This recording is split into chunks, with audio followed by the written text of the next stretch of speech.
Hood life shit, man. Gotta feel that. Hey, yo, man, this next one, we definitely got somebody special, definitely special guest, straight from the wreck, Chicago, man. Street News TV on. A lot of y'all might know him from his crazy series, Chicago Legends. So we gonna get this live. Definitely want y'all to tune in. Hood life shit, man. Gotta feel that. We live in Chicago, man. We're definitely one of the most respectable and well-known up-and-coming bloggers and media outlets right now. Not even just in Chicago, but on a national level. So, introduce yourself to the people who ain't familiar with you.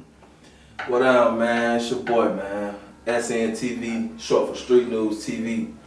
I'm out of the west side of Chicago. Like my boy just told y'all, man, I'm a, up-and-coming blogger, doing my thing out here, man. That's what it is. Fact. So, before we get into, the blogging thing, talk about your childhood. How was it for you coming up?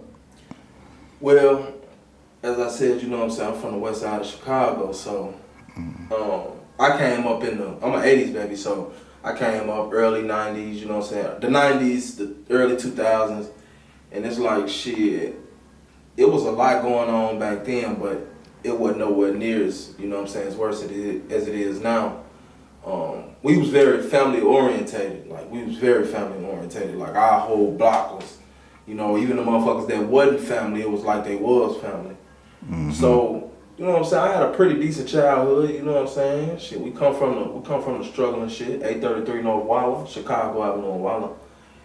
But shit, like I said, bro, I had a pretty decent childhood, bro. Just like any other shorty, shit, bad as hell, running around, doing shit, egging shit, fighting, getting into shit. You know what I'm saying? Nothing really special for real. Facts, though. So, who was some of the popular influences and things like that when you was a youngin'? Shit, of course, Michael Jordan. You know what I'm saying? Mm-hmm. Shit, Michael Jordan was definitely my number one. When I was a shorty or whatever, I wanted to play basketball. I was always tall as hell, but I never really quite got my mechanics right. You know what I'm saying? I feel you. I was bogus on the court. So, you know what I'm saying? But there was Mike, Allen Iverson, and a couple motherfuckers that, a lot of people probably ain't never heard of, like Arthur A.G., you know what I'm saying?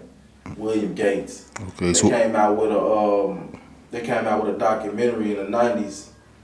I forgot the name of it, but if you're familiar with Chicago, then you definitely might remember the name of it. But yeah, it was okay. So not going too in deep into it, but who are those figures that you just mentioned? You said who are they? Yeah.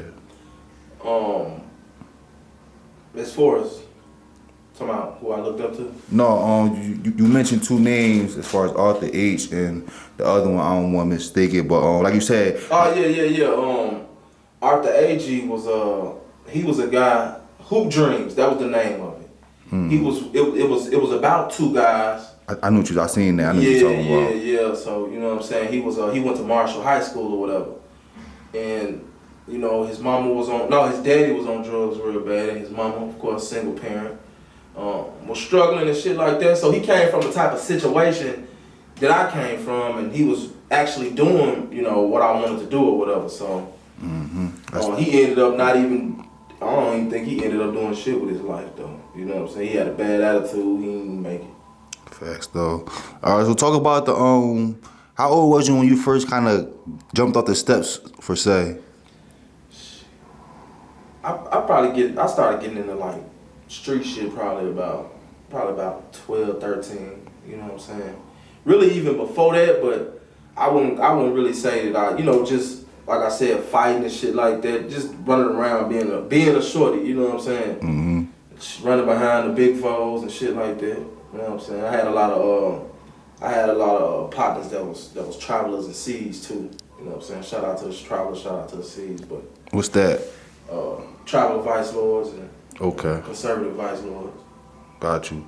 Yeah. So like I said, Chicago, y'all definitely got like a solid, heavy gang history and shit like that. Talk about like some of the things as far as your perspective, how you look at like the gangs as far as in the beginning when everything was first starting out. Well, if you understand the origins of it all started basically with on kind of like on a political level, us formulating and getting together and, you know what I'm saying, to protect the community. And then it ended up being, this, you know, motherfuckers get old and it's like, well, I want some money now. You know what I'm saying? So that's why all the crime come in. Because, you know, the drugs come in and then you have people that, okay, I'm making money over here. I might be making more money than you over here, so I'm gonna come over here, you know what I'm saying? Or you gonna come over here and try to take what I got, take what I'm making. So that's you know, that's when the problems came in with the gangs. But they was definitely solid. I mean, if you just look at what, you know, some of the attributes that, you know, the organizations was built on, you know what I'm saying? Like the 5-point star. The 5 points on the stars, you know what I'm saying? Love, truth, peace, freedom, and justice.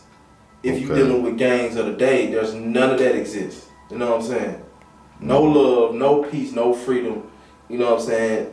No justice, you know what I'm saying? And damn sure ain't no truth out there nowhere. So it's like, you know. I feel like, yeah, because I definitely never knew about as far as like I heard of 5-point stars and things like that. I thought it was more so like ranking instead of, you know, what you just explained to us. See, you probably talking about like if you're a 5-star, just say you're a 5-star elite in Chicago. You know what I'm saying? What that means is you basically over, you know what I'm saying, you over a lot of, you know what I'm saying, you over a lot of people. Like you got a lot of people that's, you know what I'm saying, gonna do what you tell them to do when you tell them to do it. If not, it could possibly be, you know, violated. Versus actual being under the 5-point star or the 6-point star. You know what I'm saying? Like it's like a, you know, the people nation and the folks nation, but it's like a, I don't know, it's kind of like a movement, so to speak. But what it's supposed to have been was people under the 5-point star, everybody, you know, pretty much, you know, together, and then the people on the 6-point star pretty much together. Facts. You know. Now, question. This, you a little older, so you definitely got some history in it, and you can see as the years change from back in the day till now. So, in your opinion, do you think it was like the Chicago will be better with the leaders, you know, out here running, or how they is now, you know, with everybody incarcerated, some members dead, and things like that? I feel like if the leaders would have never left, and what I mean by that is, you know, everybody got to eventually die, but if the leaders would have been out here to groom guys into, you know, becoming what they was, then it would have been a lot better. But by the leaders being incarcerated for so long, and then it got to the point that it's at now, the leaders, it's irrelevant. Like Hoover, Jeff, any one of them that they let out, it's not gonna change nothing. You know what I'm saying? So it's like, it's too far gone now. You got too many shorties that don't even really honor these people like that. That's facts though. They don't honor the ones who started it. Nah, they don't do that. They don't pay no homage, bro. Fact. So not to get too deep or too personal, but was you yourself ever inside the game? Yeah. Okay. Now what made you want to join it? Okay. What made you want to join? It wasn't like me joining. It was like, this is what it was. You know what I'm saying? Okay. Like I always talk about, if you're affiliated with somebody, then you're subject to whatever they subject to. So if you get into it with somebody or some shit like that, or if they get into it with somebody or some shit like that, or they into it with your neighborhood, and you go to a certain school or whatever, you might not be around your guys when you go to that school. So shit, you know, niggas gonna be on your ass, whether you claiming that or not. Just because you're affiliated, they know you from that neighborhood. You know, shit, they on your ass. So it's like, for me, it was like more of a family thing. It was just like, more, this what all my family was. This what, you know what I'm saying? So it's like, right. You don't really question it. It's like, you just come up in it for real. It is. You know what I'm saying? Yeah, but you don't ever really sit down and just be like, okay, I'm finna join a gang and we finna get jumped in and all. Nah, in Chicago it ain't like that. Okay, I got you. So before we switch it up, talk about like one of your past experience. Like, what was one of the most craziest things or situations that you've been in or things that you've seen?